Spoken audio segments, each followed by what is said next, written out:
Thank you. And what the victim tells police he heard before the shooting and stabbing may give us an early insight into why he was targeted. News Center 7's Yuna takes a look at why this could be gang-related. Too close. Way too close, especially for someone as nice as Rick. Nicole Bile of Sydney says she's known 49-year-old Ricky Wagner for 15 years. Police say Wagner stopped to fix the RTA bus on Lakeview and Lakeside when 3 teens stabbed and shot him 3 times, 2 of the bullets hitting his chest, but stopped by a Bible. And right before that, he heard one of the suspects say that it was time to kill a polar bear to get into a club.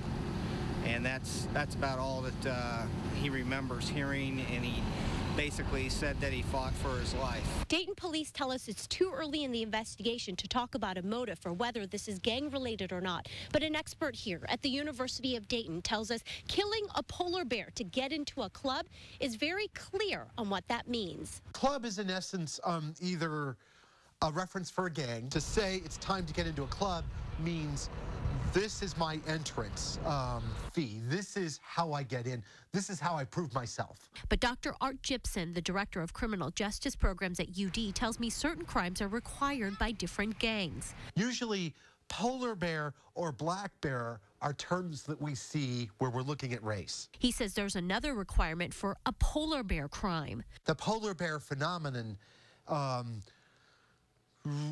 conveys the sense of choosing the victim because of their perceived race.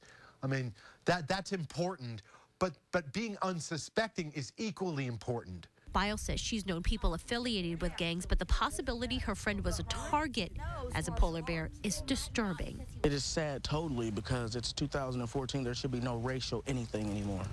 You know, everybody's mixed with everything anymore, and, you know, God loves everybody, and people shouldn't just be picking on people for a race. Bile says it's a sad situation overall. They just feel, oh, well, I'll just take his life just to get in the gang so that I can go on with my life.